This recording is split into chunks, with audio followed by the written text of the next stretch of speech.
एक घर में एक ही पते पर रहेंगे 100 से भी ज्यादा वोटर। सुनकर आप भी चौंक गए ना, लेकिन ये बिल्कुल सच है। बाकायदा खबरें तक निकलकर सामने आ रही हैं, जिसने चुनावी प्रक्रिया और चुनाव आयोग दोनों को सवालों के घेरे में लाकर खड़ा कर दिया है। नमस्कार, आप देखना शुरू कर चुके हैं 4 PM न्यूज नेटवर्क और मैं हूं आपके साथ प्रगति ठाकुर। खबर निकलकर सामने आई है कि बिहार वोटर लिस्ट रिवीजन के बीच मध्य प्रदेश में भी चौंकाने वाले आंकड़े सामने आए हैं, जहां कई घरों में 50 से 100 वोटर्स पाए गए हैं, जो अपने आप में 1.5 साल पहले हुए विधानसभा चुनाव और 1 साल पहले हुए लोकसभा चुनाव को भी शक के दायरे में लाकर खड़ा कर देता है।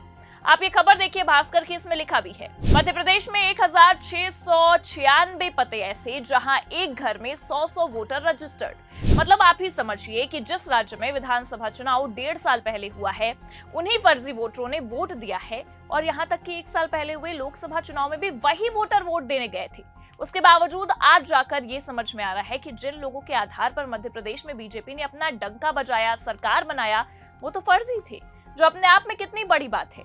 आप ही सोचिए, जो चुनाव आयोग आज बिहार में बड़े ही चौड़ में आकर मतदाता पुनरीक्षण अभियान चलाने की बात कह रहा है, तमाम तरह के नाटक रच रहा है, क्या वही आयोग मध्य प्रदेश में अपनी इस प्रणाली को नहीं अपना सकता था? SIR प्रणाली नहीं चला सकता था? क्योंकि अभी तो खुद इन फर्जी वोटरों का खुलासा निर्वाचन आयोग की ओर से ही किया गया है। जी हाँ, आपने बिल्कुल सही सुना है। 1696 पते जहां पर एक घर में 100 वोटरों के नाम रजिस्टर्ड होने की खबर सामने आई है। ये बड़ा खुलासा किसी और ने नहीं बल्कि खुद चुनाव आयोग ने ही किया है। मध्य प्रदेश राज्य के निर्वाचन आयोग की रिपोर्ट के मुताबिक 1696 पते ऐसे हैं जहां से फर्जी वोटरों के नाम रजिस्टर्ड पाए गए हैं। ये बड़ा खुलासा हुआ है, जो अपने आप में बहुत बड़ी बात है। यहाँ तक कि आपको ये भी बता दें कि राजधानी भोपाल में खुद 81 पते ऐसे हैं जहां पर 50 से अधिक वोटरों के नाम रजिस्टर्ड हैं।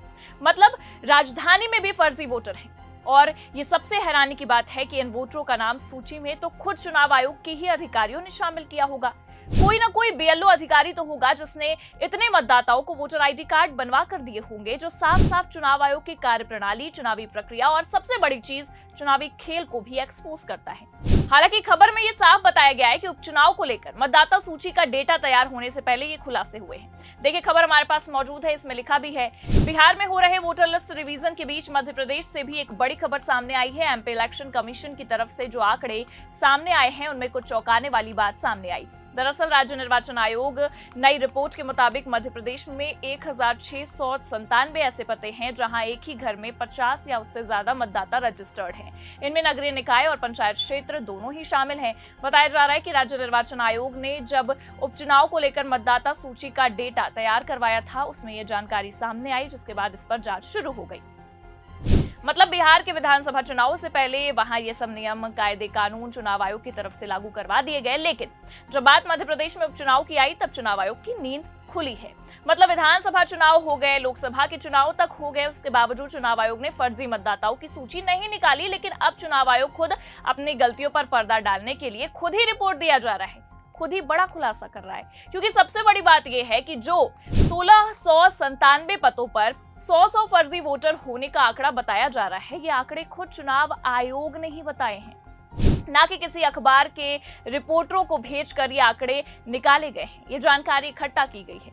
मतलब चुनाव आयोग खुद अपनी गलती बता रहा है कि आखिर कैसे चुनाव आयोग की गलती और लापरवाही की वजह से मध्य प्रदेश के विधानसभा चुनाव में भी और लोकसभा चुनाव में भी फर्जी वोटरों ने मतदान किया है। और सबसे बड़ी बात है कि दोनों चुनाव में बीजेपी ने मध्य प्रदेश में बेहतरीन परफॉर्म भी किया। बल्कि आपको बता दें कि जमीन पर उस चुनाव में माहौल कुछ और ही नजर आ रहे थे। ऐसा माना जा रहा था कि बीजेपी का बहुत ही बेकार हाल होने वाला है, लेकिन नतीजे अलग आए हैं। हालांकि हम ये नहीं कह रहे हैं कि जो नतीजे आए हैं वो गलत है। हो सकता है कि बीजेपी ने अच्छा परफॉर्म किया हो, बीजेपी ने गलती से जीत हासिल की है, ऐसा हम बिल्कुल नहीं कह रहे हैं। फर्जी वोटिंग हुई है, ये भी नहीं कह रहे हैं। बल्कि हम तो चुनाव आयोग के इस आंकड़ों पर ही सवाल खड़ा कर रहे हैं कि अगर फर्जी मतदाताओं की सूची आई है, तो जाहिर सी बात है कि अगर मतदान हुए हैं तो उस पर फर्जी का तमगा लगेगा। हालांकि ये खुद चुनाव आयोग ने ही खुलासा किया है। इस खबर के मुताबिक आपको बता दें कि चंबल क्षेत्र में सबसे ज्यादा फर्जीवाड़ा हुआ है, लेकिन इंदौर और भोपाल भी पीछे नहीं है। कुल 7.95 लाख ऐसे पते हैं जहां 20 तक वोटर दर्ज हैं। तो सवाल तो उठेंगे कि आखिर इतना फर्जी मतदाता और इतने फर्जी लोग चुनाव आयोग के रहते कैसे आ गए? ये संयोग था या कि फिर मध्य प्रदेश चुनाव के लिए प्रयोग किया गया था? अब आप ही सोचिए, एक ही पते पर 100 वोटर रजिस्टर्ड, ये लोकतंत्र का मजाक नहीं तो और क्या है। चुनाव आयोग की आंखों के सामने आखिरकार इतना बड़ा घोटाला कैसे हो सकता है, क्योंकि आपको बता दें कि पहले भी चुनाव आयोग पर फर्जी वोटिंग करवाने का आरोप लग चुका है। राजीव कुमार के कार्यकाल में तो न जाने कितने आरोप विपक्ष ने लगाए हैं और राजीव कुमार ने केवल शायरिया बोल बोलकर इन पर पर्दा भी डाला है। लोकसभा के अलावा हरियाणा, महाराष्ट्र, दिल्ली हर जगह विपक्ष के वोटर्स के नाम काटने के मामले सामने आए थे और फर्जी मतदाता जोड़े गए थे।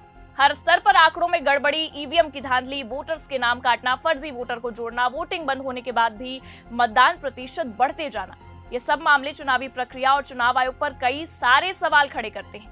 क्योंकि बिहार चुनाव में एसआईआर लागू करवाकर खुद चुनाव आयोग फर्जी मतदाताओं को हटाने के दावे कर रहा है, हालांकि ये सब पहले क्यों नहीं किया गया, इस पर भी अब सवाल उठ रहा है। मामला सुप्रीम कोर्ट में है। सुप्रीम कोर्ट ने खुद चुनाव आयोग को ही नोटिस जारी करके जवाब तलब कर दिया है। खबर भी हमारे पास मौजूद है अमर उजाला की, देखिए इसमें लिखा भी है, आधार, राशन और वोटर कार्ड शामिल करने पर विचार करे ईसीआई, बिहार मतदाता सूची पुनरीक्षण पर सुप्रीम आदेश। तो जो काम मध्य प्रदेश में करना चाहिए था उसे चुनाव आयोग बिहार में कर रहा है, लेकिन अपने मनमाने ढंग से।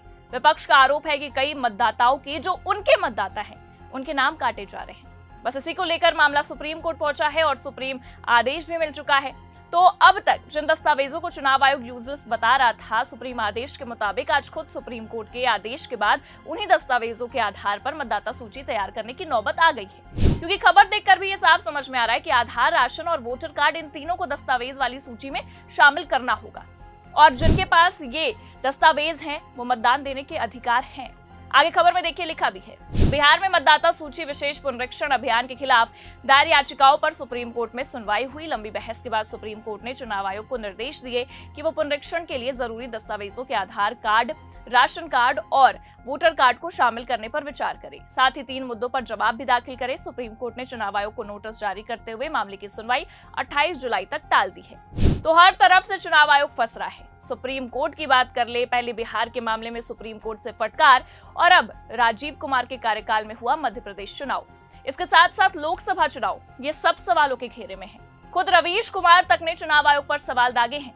बकायदा इस खबर की कटिंग को पोस्ट करते हुए उन्होंने लिखा है, इसकी जवाबदेही तय होनी चाहिए। कौन था बीएलओ, रिटर्निंग अफसर कौन था, इसका जवाब नहीं मिलेगा और ना इसका इस पते पर 100 वोटर होने से किसे लाभ मिला। इसी तरह का आरोप राहुल गांधी ने भी महाराष्ट्र में किसी जगह को लेकर लगाया और दिल्ली में भी आम आदमी पार्टी ने आरोप लगाया था। तो अब जवाबदेही तो तय होगी, क्योंकि उस समय का चुनाव तो राजीव कुमार के कार्यकाल में ही हुआ था और वैसे भी राजीव कुमार के कारनामे कितने चर्चित हैं ये आप भी जानते हैं। ऐसे में आपको क्या लगता है, क्या बिहार चुनाव में मतदाता सूची पुनरीक्षण मामले जो अभी सुप्रीम कोर्ट में फंसा है, इससे पहले ये फर्जी वोटरों का मामला चुनाव आयोग का खेल बिगाड़ सकता है? अपनी राय कमेंट करके जरूर बताइए। खबर आपको कैसी लगी लाइक और शेयर जरूर करें और अगर चैनल पर नए हैं तो सब्सक्राइब और ज्वाइन करना ना भूलें। देखते रहिए 4 PM न्यूज नेटवर्क। नमस्कार।